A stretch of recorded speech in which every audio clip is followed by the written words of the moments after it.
channel. Today's video is going to be on positive thinking and the power of meditation and how to try and change the way you think to have a better quality of life.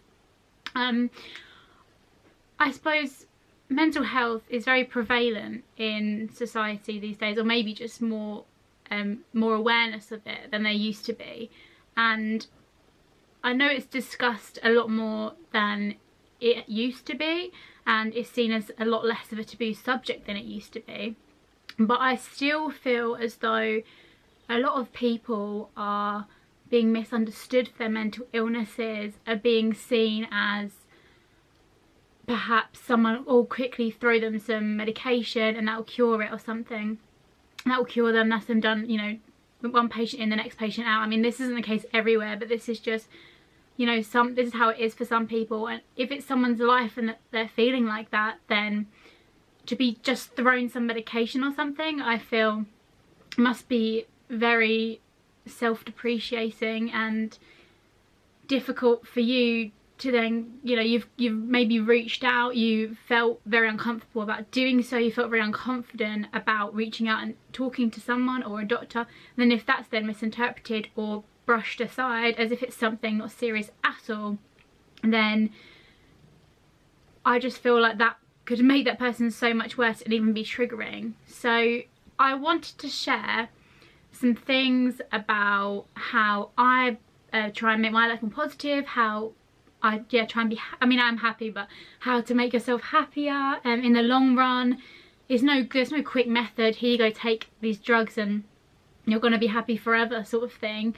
And obviously then that's quite taxing on the body and whatsoever, but I just wanted to share how to enjoy life. So welcome to the second video on my channel.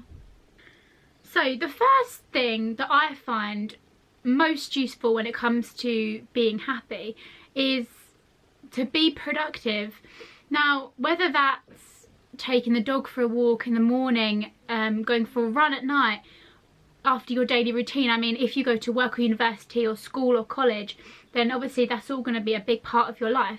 But you might, I know I have days where I'll go to university and we don't really do a lot, and then I think, oh gosh, like I've driven all the way here and now like I'm doing nothing with my life. I'm literally just sitting here, you know, listening to something, and I'm not really taking anything. I don't feel like I've improved. I don't feel like I've learnt much today. I'm not saying that as a general rule for everyone or for every single lecture I go to, but just I know there's definitely times where it feels that way. And when I have those days, I then feel as though, you know, my life's very linear, I'm not going anywhere, etc, etc.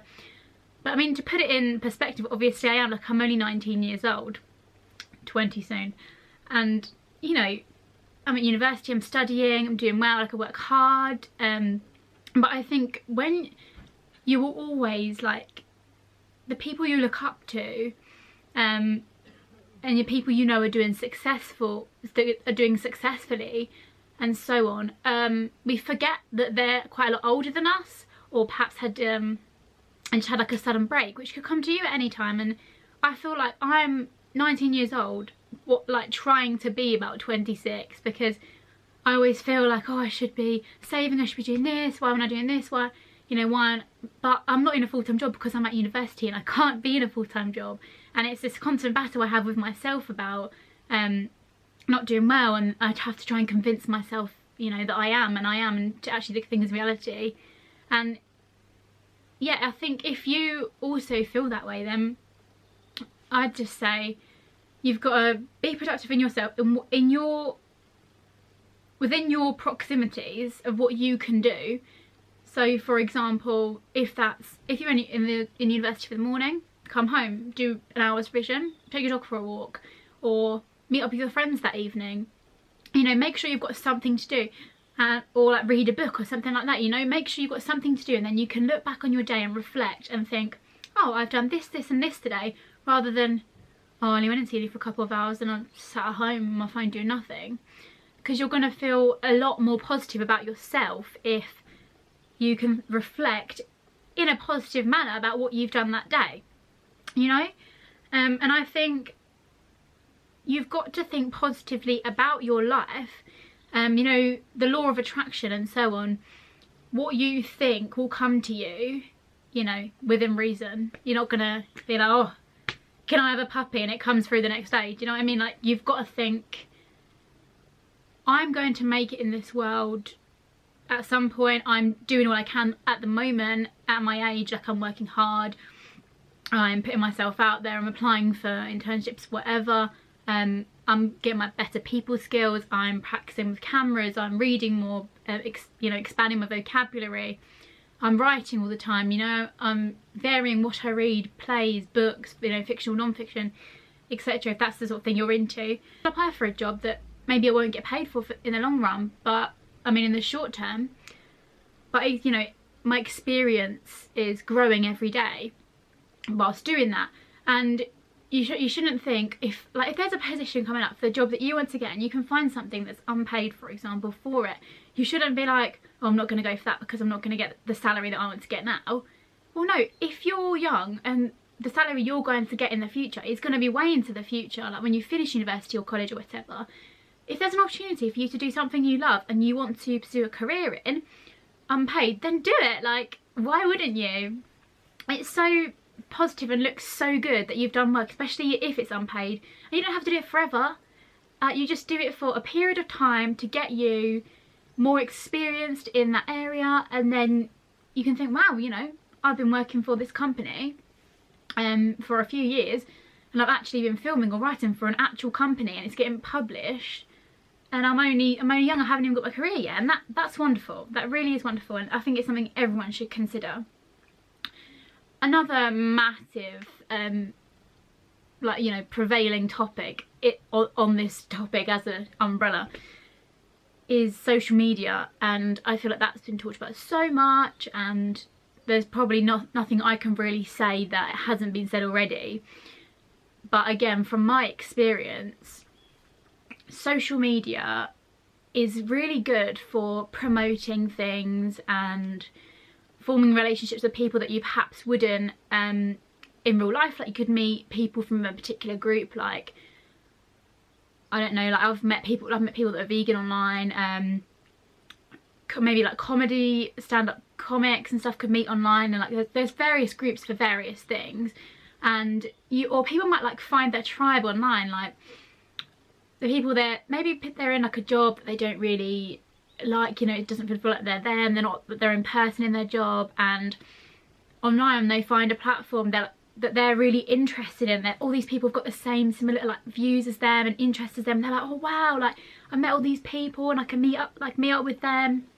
And I think that's truly wonderful, and the abilities it does give us in terms of promotion and social relationships is impeccable and like underrated, I suppose. But then obviously there's the negative side of it, and I don't know, I feel like the positives do outweigh the negatives when it comes to social media, but obviously there are negatives, and that is that people propose themselves as having these amazing lives, like, you know, people travelling, and like travelling is something I really want to do, and I'll look at them and their beautiful vlogs and the places they're at and their bodies and everything, and I think, oh wow, like I really wish I was doing that right now, but you know, I've got to do my degree first, and I'm sitting here at home and it's raining or it's snowing, and I really wish I was out there doing that. And that is something that I think about all the time, but obviously it's gonna come to me, and I've just got to wait. Like, it's only a year or so away, you know, I've just got to wait it out and then it will come.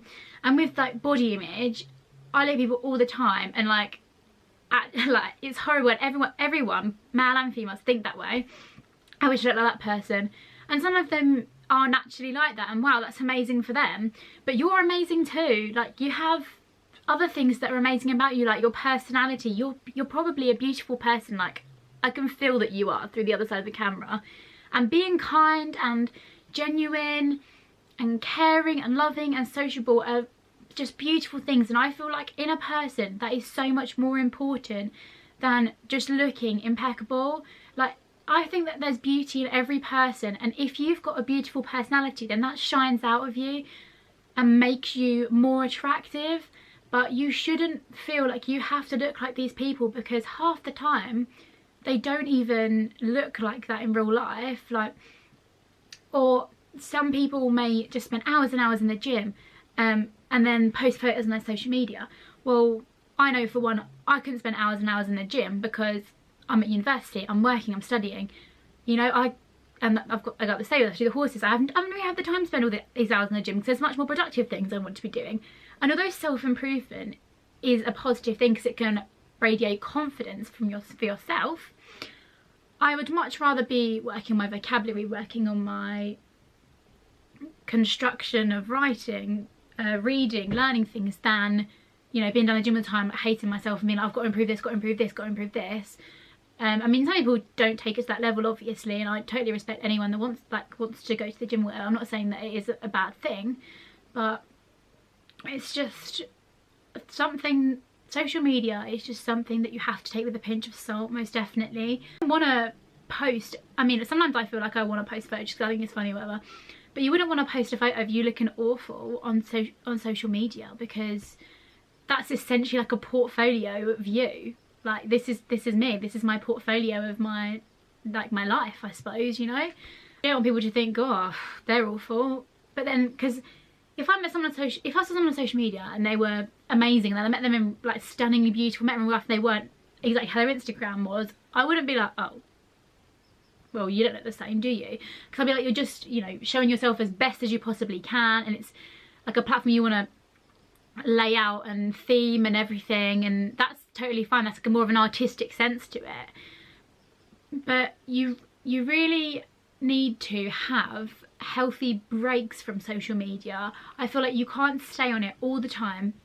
It's unhealthy to sit there on your phone looking through social media all the time, even if you don't feel like it's personally affecting you, in the sense of it's making you're not looking at other people and thinking, oh, I wish I looked like that, like, oh god, I'm a bit fat, like a bit fatter than her, like I need to lose some weight or whatever. But it actually isolates you from other people in your lives, and I'm sure that everyone knows this to an extent, but I feel like I've come to realise this a lot in the past year or so, when I'm making this like my year of self-improvement, self-love and everything, and obviously I still have days where I don't feel like that, but I have to then get myself back thinking positively, being productive, spending time away from my phone and off of social media. Even if you're just, I mean, I'm not saying don't ever go on your phone, but even if you're just at home and you would usually just sit there on your phone in the living room, why don't you just sit there and have a discussion with your parents or your siblings or whatever, whoever's in your house, about like their days. It's so important to ask people how their days are. Like, no, not many people do that. And I always make sure that I ask everyone as soon as my mum comes in the door, I'm like, how's your day been today? And I, like, at work, I try to ask everyone that, because I think if you're the person asking that and people aren't asking you back, then you then sort of feel like, oh, well, I'm making this effort, no one really cares about me. But I think that's just people switching off and just speaking about themselves. And I think social media and, like, you know, the way technology is advanced is amazing, and it allows us to do so many things we couldn't do in the past. But I think sometimes just put the phone down, go speak to a friend, go read a book, man. Go connect with people in real life, because that's what you need to do to live to the fullest. You need to, like, you get relationships with people, like, what would your life be if you didn't have people in it? Because people are who you love, and animals, etc. They're who you love and who you spend your time with and who you make your plans with. It's not your phone, is it? And if you're going somewhere, like you're travelling somewhere, then obviously it's lovely to take photos, and this is the amazing experience we're having, and share it with all your followers and your friends and your family, and that's so lovely to be able to share that experience with them when they're not there with you. But also, you don't want to sit there the whole time thinking, oh, I've got to get a good photo, I've got to get a good photo for my Instagram, because you want to actually live the experience. Time and time again, I see people in, like, dates and stuff in restaurants, and they're just both sitting there on their phones, and I literally just want to scream at them and shout at them, put your phone down, like, unless you're showing them something on the phone or taking a photo of the meal or whatever. I just think, what the hell are you doing? Like, talk to each other, you're on a date. I have not been on one day ever in my life where I have been on my phone at all. I feel like if you were, then I would be worried for that. I would be like, hun, I don't think that date is for you, because maybe the phone is an escape route. Personally, I would think that was really rude, but I could see why people would want to do that, because they'd feel so uncomfortable. They'd feel like, oh god, my safety blanket, my phone, I'm gonna go in there and text someone. Maybe they'd text someone SOS, someone get me out of here, this date is going awfully. I think I'd just live out the evening, go home, probably tell my parents how hilariously embarrassing and awkward it was because we just didn't get on, and it'd just be a story to tell my friends and stuff. But yeah, it's only a tiny part of your life, so you don't just sit there on your phone anyways. Yoga and meditation, people think, oh, it's hippie, spiritual, like yoga meditation, but they're actually really good, and you'd be surprised how many people do it and use it. I don't really do yoga that much, but my mum does, and also my cousin teaches yoga and my auntie does yoga, so I'm quite familiar with it.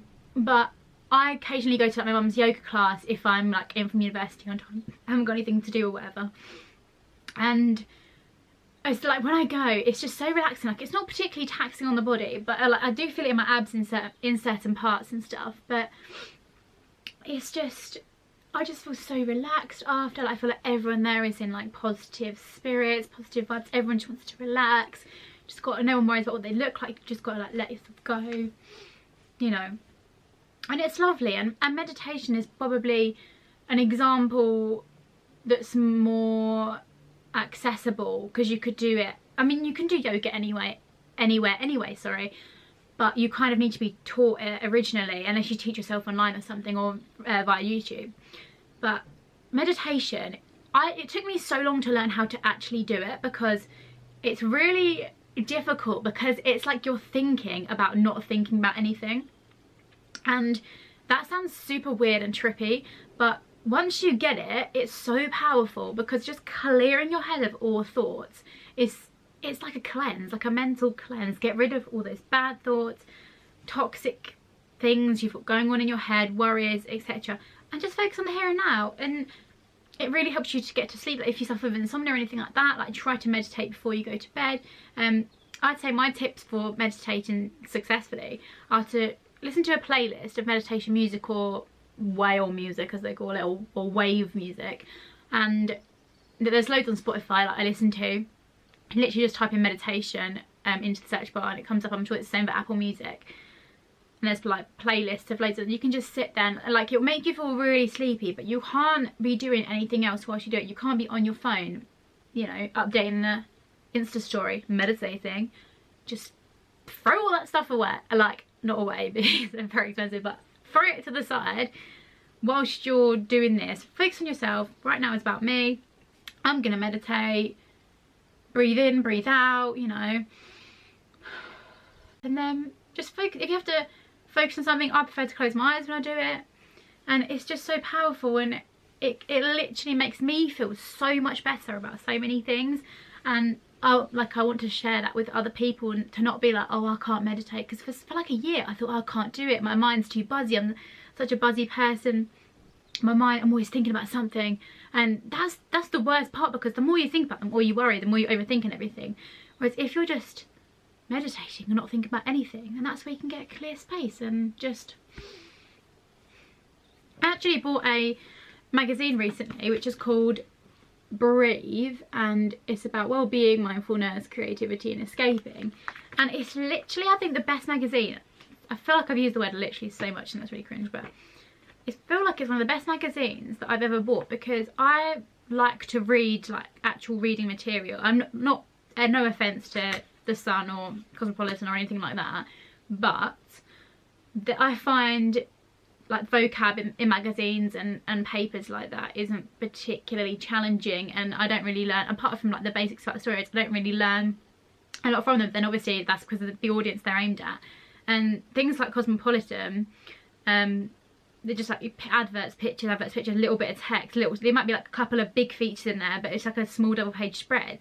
And that's obviously the format and layout of their magazine and how they've done it, and it obviously works for a lot of people. But my personal choice, I like to have a good bit of reading material. I like to be able to sit down and feel like, right, I've got a hefty feature here, I'm going to go full throttle and read the whole thing in detail and reflect on it.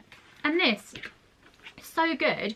I think it was like £6, £5.99. But literally I've read about 10 articles in it. There's so many more to go. Things about like health, fitness, recipes, case studies. I just played this read here, The Power of Podcasts.